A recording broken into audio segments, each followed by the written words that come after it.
Hey everyone, welcome to the Messaging Matters show. I'm your host, Todd Jones, the About Page guy, whatever I come up with this week. and so if you're joining us and have watched the couple previous shows, it's kind of like we're talking about messaging. Every company, I think, has your message matters, which is why it's called the Message Matters show. And so what I like to do is get friends, experts, very smart people on the show to talk about an aspect of messaging for your company. I believe that it's good for all companies to pay attention to their message. So today I am pleased to have Anna Bolton on, and we are going to talk in just a few minutes about brand manifestos. So, Anna, if you wouldn't mind introducing yourself to our audience. Sure, yeah. Sorry it's so dark for anyone who's actually watching. So I am a conversion copywriter, and after about 7 years of working in conversion copy, content marketing, I specialized in e-commerce, so B2C brands primarily, but I have a long history of working with course creators, service providers, B2B companies, and as part of that, I started writing brand manifestos. So the brand manifesto is not specifically for e-commerce. That's my conversion copywriting business, but it's kind of a spin-off thing that I was really interested to develop and just to offer to all sorts of companies that feel they have a manifesto with it. Let me ask you this real quick. You consider yourself a conversion copywriter for e-commerce or DTC, direct to consumer, or both? Yeah, I would say both. Like, I'm trying to figure out what the what the search volume advantage is on either. But generally speaking, it's e-commerce. Like a lot of my clients, they're also available in retail stores, across the country. So yeah, it's primarily about B2C products. Yeah, I had questions about the difference between D2C, direct to consumer, and e-commerce, and I remember getting a little bit of a clarification from Kaylee Moore, who's in that space as well. Totally. And to my understanding, I want to say that you can correct me if I'm wrong about this, and please do.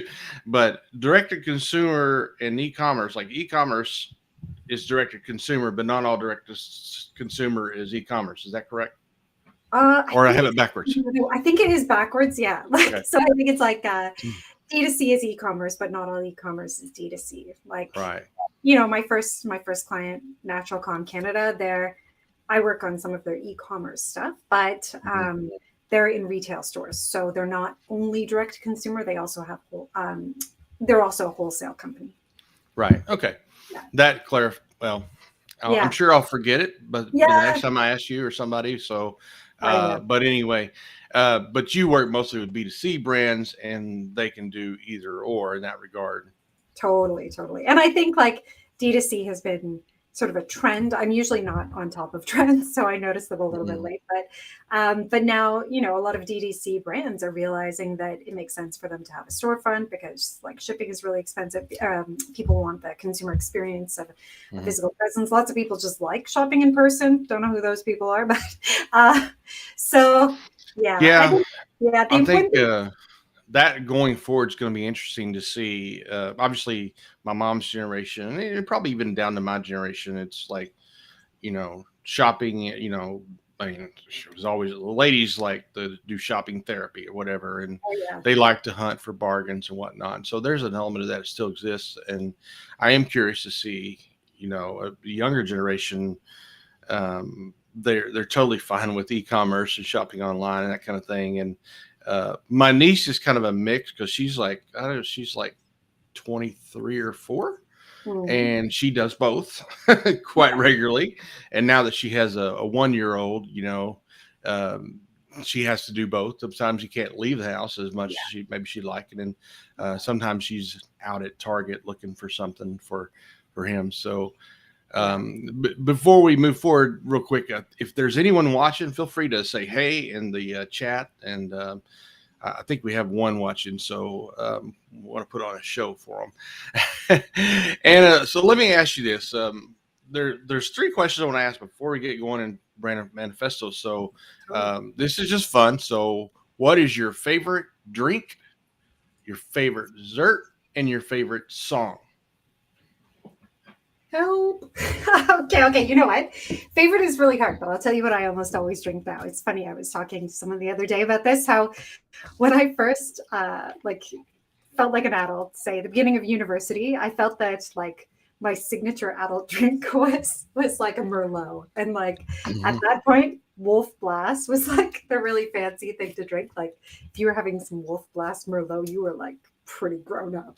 So anyway, but then over the years, and I remember too, like I wouldn't drink white wine then because I felt like it was like the old lady drink. And now I pretty much drink white wine. It doesn't stain my teeth. Anyway, so there's some white wine consumption going on here. But favorite dessert, I like just anything super, super dark chocolate, I would say at this stage. And what was the last bit? Favorite song? Yeah. Okay, actually, it's probably something by Nina Simone. Yeah, but which one?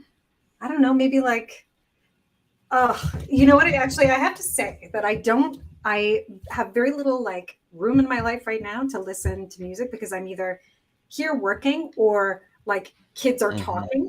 So so that's the closest I can get. Something by Nina Simone. Yeah,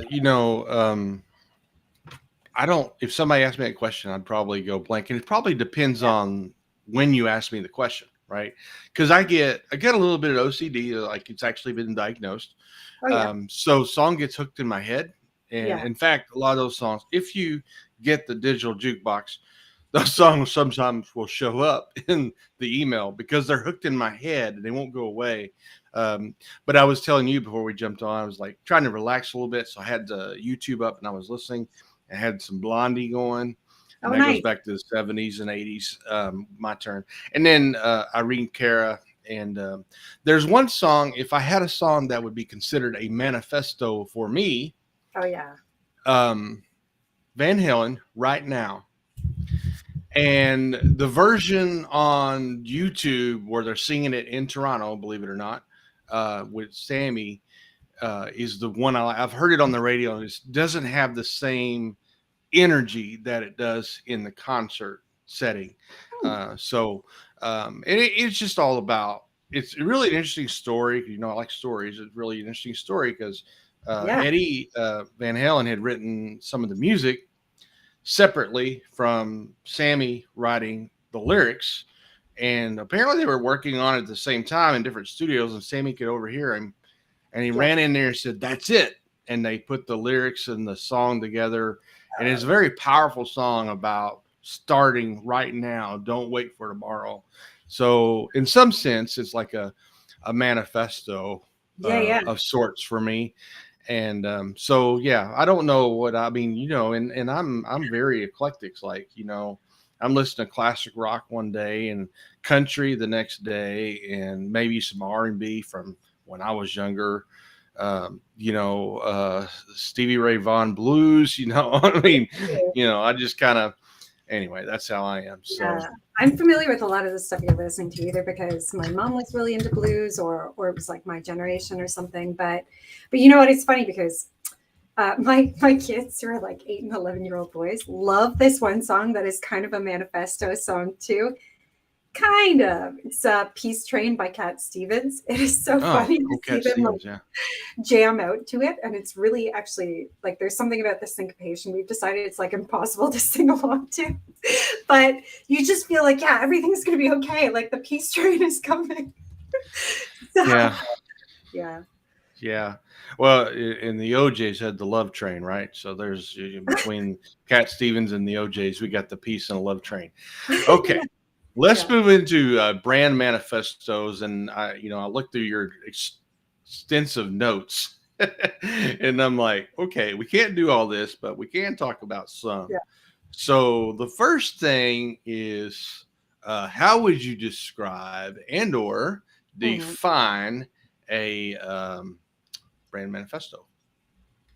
Yeah, so it's a distillation of what your brand believes in and what you're here for, but it's customer facing, so it's a marketing asset. Unlike, say, like a vision, mission, or purpose statement, it Hmm. is meant to be like a piece of advertising. Um, yeah, so that's my basic definition. So I think it's you brought up vision mission statement because those are things that a lot of companies use. How Mhm. would you see the difference between a manifesto and a vision mission statement? Yeah, I mean, I believe that the manifesto is an articulation of the vision and the mission and the values, but also what we talk about as the big idea. It's a distillation of a lot of different messaging elements that, like, frankly, I don't think we need to get too kind of doctrinaire about because often they can be confusing for people. People are like, well, I don't have this element. Do I need this element? And there are quite a few elements, right? So Hmm. big idea is one we talked in, through our notes and our exchanges around having like the customer's enemy, which is an element of Hmm. positioning. And then again, like you said, the vision, which is, the end that you want to achieve, the mission, like how you're achieving it for who, the values, what you live by. All of that can be packed into a manifesto. But again, it's customer facing, where um, these sometimes say like vision, mission, values are more for your employees, your staff, your partners, right? And they often have less sort of artistry. They're more corporate. Yeah. Hmm. Yeah, I would agree with that. The vision mission does sometimes. I mean, I think Kendra Hall talks about the value story. She talked about four stories in her book, stories that stick, and one of them is the value story. Well, that's essentially what the mission and vision statement is, right? It's what is Totally. our company's value story. So yeah, Yeah. there's a subtle difference, but you're right. It's more mission and vision can inform Yeah. like the brand manifesto, but it's really more for internal. That's great. So Yeah. in the I'm Mhm. sorry, go ahead. No, just what you were just saying about Kendra Hall just sort of reinforces how I feel now about like we all put different kind of labels on things and create our own frameworks and methodologies, and Hmm. but there are many ways to like skin the cat of your brand. Yeah. So I wanted to bring that up because you talk about in the notes that they may not always be called brand manifestos. Mhm. And can you talk a little bit about that? Explain what you're talking about. Yeah, like not every company is going to want to have on their page, like or on their website, our manifesto. Hmm. Not every brand comes out with the kind of like full page ads where you would run like an Apple Think Different manifesto type ad, but they want to infuse some of the like emotion, the provocation, the inspiration of a manifesto into their messaging. So depending on the type of company, the type of website, you might weave it into their about story. You might put it on their homepage if you're doing something like kind of problem, agitate, solution, or even like a core, service page or like what we do kind of thing. So yeah, it just really depends on the scenario how you want to use it, but you don't have to call it a manifesto if you don't want to. Yeah, and that kind of brings up another question point that I was going to make, not really make, but ask you about because in another setting, the manifesto thing came up, and it was a different. They were freelance consultants like you and I, but they weren't conversion copywriters, Oh yeah. and they brought up the whole negative connotation, obviously, because so many diabolical people Mhm. write manifestos, these big ideals, if you will. Yeah. How do you help a company, or do you even Yeah. get past that negative connotation? You say this is something that would be good for you. Yeah. Forget the negative. Yeah. So I think that's very very much like depending on what has happened in the news cycle and the point in time, and people have fairly short memories. Like before True. what happened in one of the most recent big shootings in America, people were not talking about manifestos that way. Like, I don't know, like the Unabomber had maybe been the last mentally unstable person to write a manifesto. And that was a long time ago, right? Like when was the Unabomber? Long time ago. Yeah, it's like the 90s, maybe. Yeah. Long So time ago. Yeah.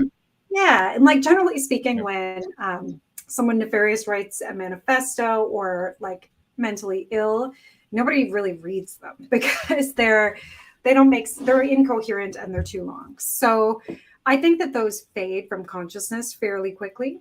Yeah. Yeah, I think it is understanding that people would be a little hesitant because of that. Um, but there are also examples of manifestos that maybe a little bit more of a positive spin, if you will, out Totally. there as well. And I like that you say you don't really have to call it a brand manifesto. I choose to call them brand manifestos Yeah. or business manifestos just to add that to the word manifesto to keep people from going, oh, is he saying I need to? No, I'm not saying you need to do that at all. You Yeah. know, so that is that's why I tend to call it brand manifesto. Yeah. Um, Yeah. so And there are some really interesting, if anyone cares to just Google like the Atlantic manifestos, there's a really interesting article in the Atlantic. It was from a bunch of years ago about like what makes a manifesto, some of the characteristics with some examples. And, like artists have been writing manifestos for since maybe the early 20th century, if not before. And they can be pretty wild too. So, yeah. yeah, I I can see. I, you talk about artists, musicians. I don't know if you're talking about musicians, but artists in general. But when you think about musicians, every musician, every band, every performer tends to have what they call a signature song. Yeah. Okay. There's a whole Wikipedia entry on, and I'll look through some of those and go, that's not their signature song, their signature. So I actually have a strong opinion about what's their signature song. Yeah. But it's kind of interesting. And so one of my favorite examples of all time is Mark Cohn, who wrote Walking in Memphis. That is exactly what that song is.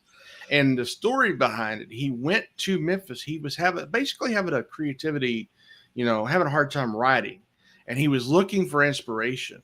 And he actually goes to Memphis because that is one of his greatest sources of inspiration for music.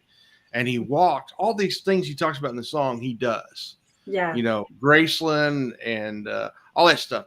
And then he comes out and makes this song, which, I don't even know another Mark Cohn song, to be honest with you, but that is his signature song. Yeah. And I think there's a lot of that you see with artists in general. So you said in the notes that there's a long history of manifestos in business, I guess, not just in culture and art, but in business. Can you talk a little bit about that? You talked about something from, I think, 1909. Oh. Are you talking about so you're talking about the Walt Whitman poem that I referenced, or No, I think I was looking at an article that you sent, and they talked about something from well, 1909, but it does go back a long way, though, right? yeah, it goes, yeah.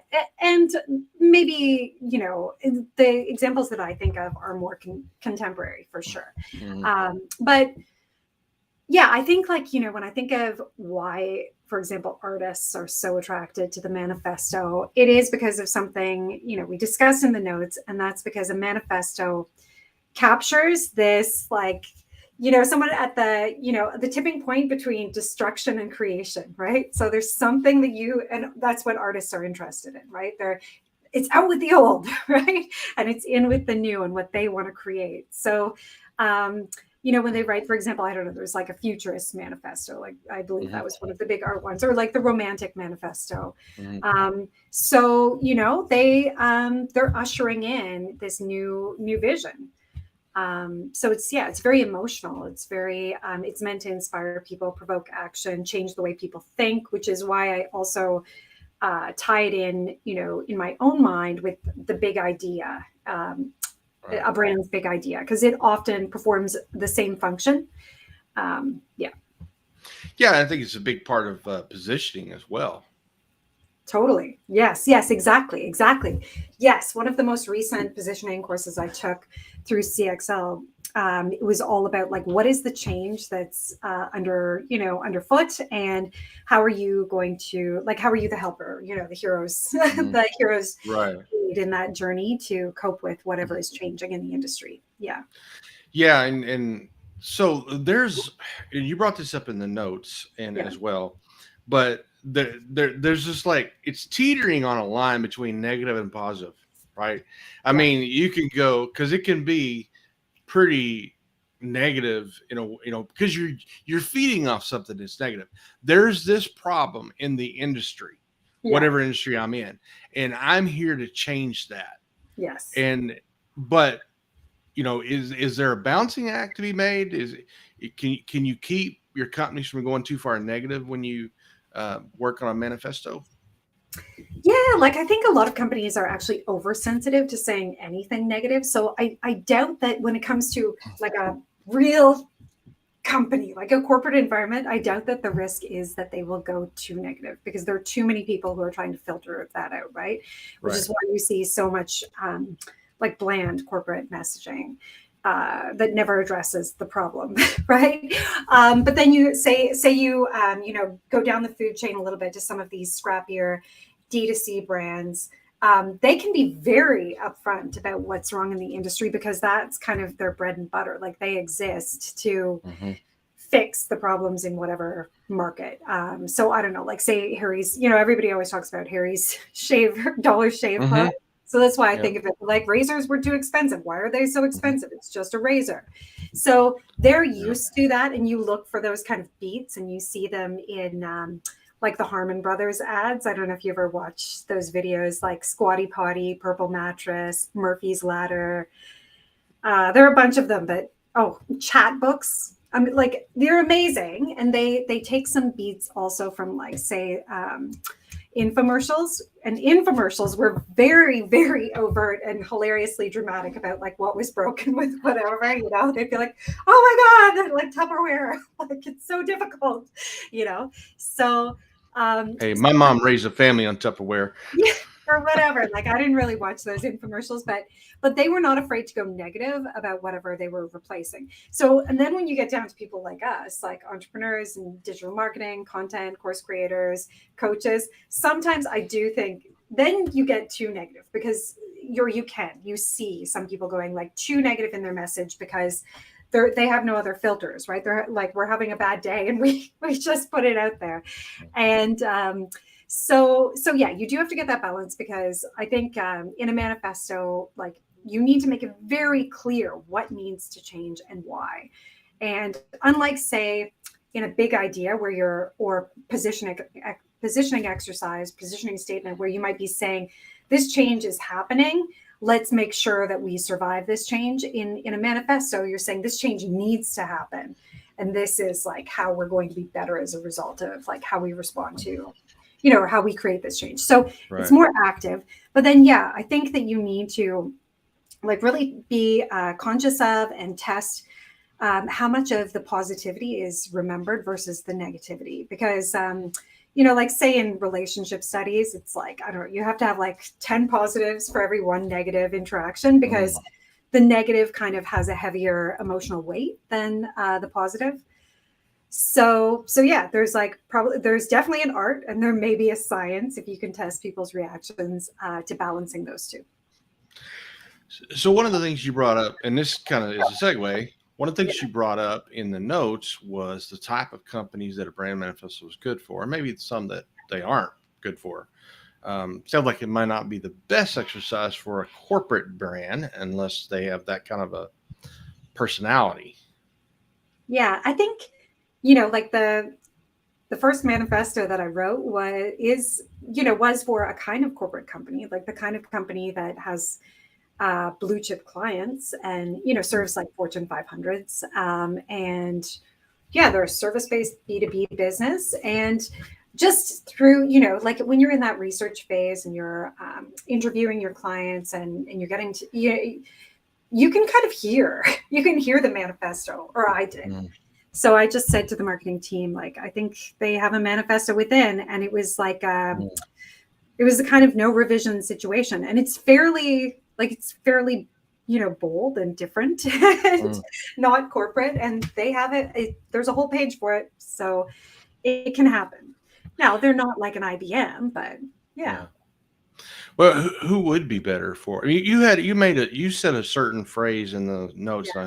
I can't remember, something like change something. What was the word you used for the type of businesses that would be good for manifesto?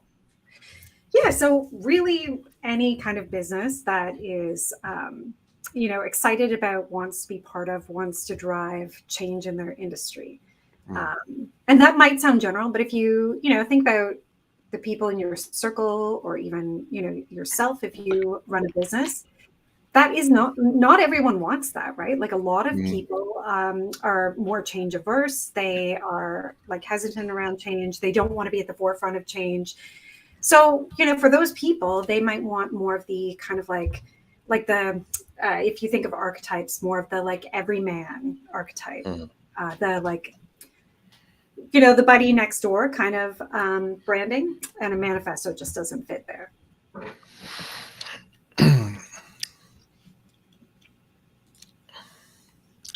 So one of the things and maybe I was misreading what you were saying, but I thought this was kind of interesting. You hinted that manifestos kind of wax poetic. What was the word you used? A certain word, but basically is poetic in some ways when they're actually written. So can you talk a little bit more about that? Yeah. I think I said they use poetic devices, and we actually use poetic devices all the time in copywriting, like alliteration and imagery and some of the other terms that I can never remember, but they're like there. But I do think this is kind of your like it should be an art piece. It should be, if you could take out a full page ad, if you could spare a whole page on your website to make a statement, then you want it to be memorable. And some of these like poetic devices make things much more memorable. And they roll off the tongue. They're interesting to read. Yeah. Yeah, I can see that. And some that I've seen, when they're actually written, they play around with the size of the lettering, and Totally. yeah, it's really interesting. And the first time I ever heard about a brand manifesto, business manifesto, was Henneke Dursamat. I can never say her last name. Yeah. Copywriter from the UK, and she wrote about it, and she wrote one as well. And it was she does these little doodles, really, what they are. They're drawings, illustrations, and she used her skills to basically make a artistic representation of her manifesto. I thought it was really cool that she did that. Yeah, very memorable too, because that's kind of what she's known for. She's known for her little illustrations that she does for herself for her blog posts, which is really interesting. So yeah, you and everybody. You like when you pointed that one out to me a while ago, I was like, why didn't I find this? And it's because she calls it a business manifesto. And I was only searching for brand manifestos. Right. Yeah. So you got brand, you got business. I don't know if there's another word for it, but those are two. And then of course, some people just call it a manifesto. I mean, in my mind, they're all the same. Except for manifesto for life purposes. But when you're talking about business context, they're the same. And it matter how you actually search in, the search engine, whether you pull it up. And I think I've used about every different term that you can use that I'm aware of. And I think some of those articles you shared with me, I had come across at some point. Maybe one of them I had not. So what can I'm sorry, go ahead. Well, no, and it can be a book. I have the Win Without Pitching manifesto here, which is, I just want to make sure that we get in this show that I probably wouldn't have even thought of manifestos if I hadn't first come across Blair Ann's Win Without Pitching manifestos. So that's an entire book with 12 declarations of the Win Without Pitching firms. So Yeah, my friend Steve has written one, Oh yeah. and it's called the Freelancer Oh, Manifesto. cool. So, 11 big ideals to stand out and thrive. Oh, So, that's awesome. Is that a new book yeah, or? Okay, I cool. don't remember when he put it out. It was 2019 is a copyright on this one. I'm not sure if it's Oh the yeah. first or second edition.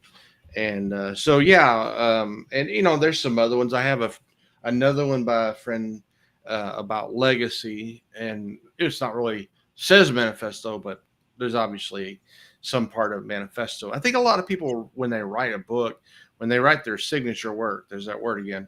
I think it turns out being kind of their manifesto, if you will. Can be. Um, I likened it to drawing a line in the sand, putting your stake in the ground. It's the Yeah. same mentality. And Yeah. is I it think yeah. is No, it go ahead. possible for us to overcomplicate it? Oh, I'm sure. Yeah, I'm sure. Like I think it takes a lot of discipline to stay on point with any messaging. But I think that like a really good manifesto comes from maturity. So we Mhm. all, like in our youth, have strong opinions about what needs to change and stuff. But yeah, I think a manifesto is like a little further down the line when you really have perspective. You have like Mhm. hard-earned perspective. That's when a manifesto can become really interesting. Mhm. Like Blair Enns, his manifesto was written after, I don't know, maybe 20 years working with agencies. And then you're not so full of maybe ego at that point, Yeah. and you're just you're more purpose driven in some cases in a more measured, balanced way. Yeah. So if a company says, I want to explore this manifesto thing, Yeah, what do you tell them to do? yeah, And do you offer a service to help companies with that? I do. Yeah, so I guess I would tell them to go to my website, brandmanifesto.co, and I have a download, which is a readiness checklist. Mhm. And then I have a longer version of that as the blog post. Right now, it's the one blog post, but it's a big blog post with, like these signs to see if you're ready.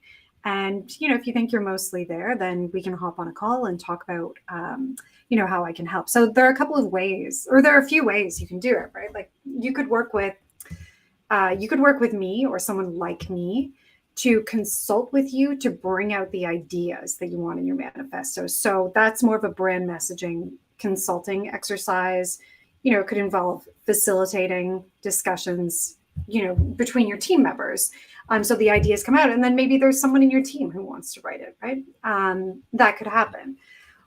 Or, you want to hire someone like me for the entire process. Mm. But um, but you really do need the writer to be involved in like the deep messaging work, the deciding what needs to be in the manifesto, and a writer who knows what needs to be in a manifesto, right?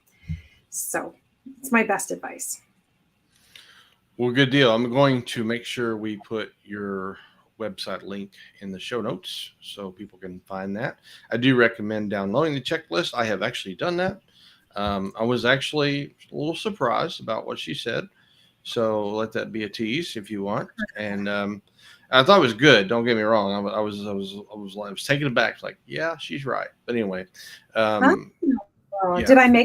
did I put up too many barriers to a manifesto? No, I Yeah. don't think so. I think that checklist is good for the most part for anybody doing messaging of any kind, really. But I think it's kind of a wake up call. It's like, um, well, I've been having conversations with people, and you're a copywriter, and I'm a copywriter, and what I've learned is that the biggest problems we have really go back to messaging.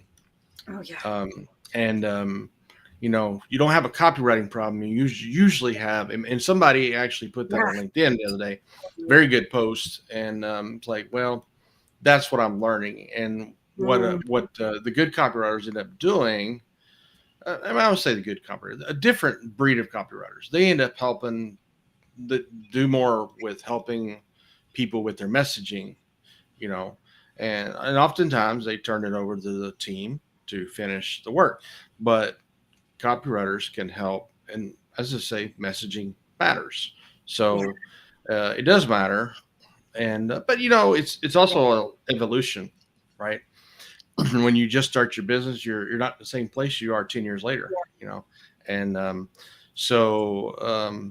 Yeah. anyway. Well, Todd, I Yeah. just want to add to that.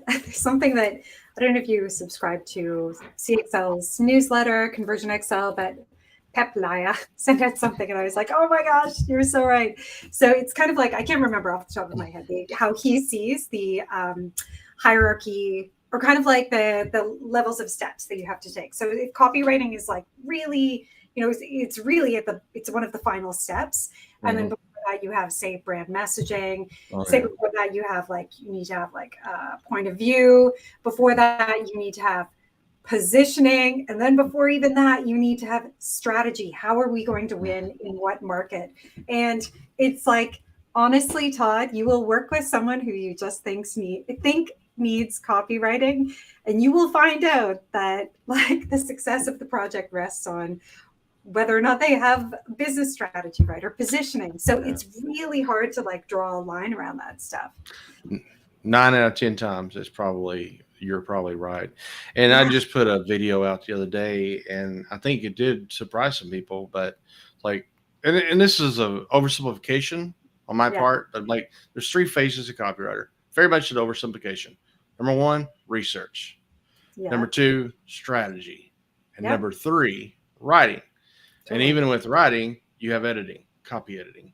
So even that's kind of split up a little bit. And I think that just maybe that help people understand a little bit that you don't just go straight to the copywriting, but you've got these other parts to it. So it's a little bit of an oversimplification maybe, but as long as you have the circle that goes back after, like after the copywriting, say there's testing, but you make that just like it's going back to research. That's just research, right? Yeah, that's post-delivery research, I guess.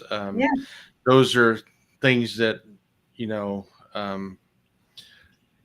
there's always got to be the feedback loop, I guess you might say, and some people are better at that than others, but it's definitely, again, it's an evolution. The whole thing's an evolution. So, well, I could talk to you for probably 3 hours, and neither one of us could do that. So, but I really appreciate you coming on and talking about brand manifestos. My pleasure. It was great to catch up after ages and ages. So yeah, thank you. Thanks for your questions. Very good. One more time before we sign off, where can people find you and how they can get in touch with you to learn more about your product? Yeah. So my conversion copywriting website is quite easy to find, because if you search conversion copywriter, like I'll be right there up at the top. It's conversioncopyco.com. And you can get in touch through the contact page or just follow me on social stuff, maybe LinkedIn. And it's Anna Bolton. And then for brand messaging, I also made it super easy. Brand Manifesto. It's brandmanifesto.co. And yeah, there's a contact form there too if you want to get in touch. Yeah, very good. And also make sure you sign up for our email newsletter, download that checklist so you can get on our email newsletter and learn more as she progresses in this journey. Thank you so much for coming on tonight and giving up a brief moment of your Tuesday night to hang out with me. That was super fun. Okay, thanks, Todd. We'll talk to you soon.